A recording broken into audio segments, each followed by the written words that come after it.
السلام عليكم ورحمة الله وبركاته. سنقوم بعمل نشاط رقم 1 في الكتاب المدرسي، وهو تحريك الكائن بارتس على خلفية وود.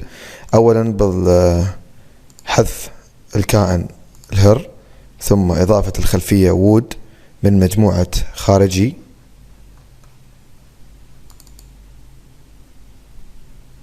ثم إضافة الكائن بارت من مكتبة البرنامج.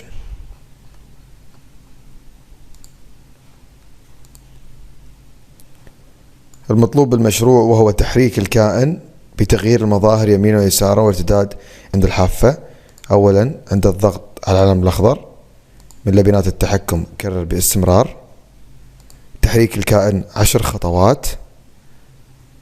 التحكم والانتظار وليكن 3 أجزاء من الثانية، ومن ثم الانتقال إلى المظهر التالي،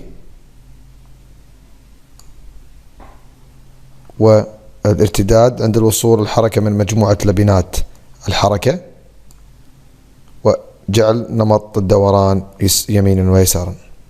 تجربة البرنامج بالضغط على العلم الأخضر، نلاحظ أن الكائن يرتد عند الوصول عند الحافة بنمط دوران يمينا ويسارا. شكرا لكم على المتابعة.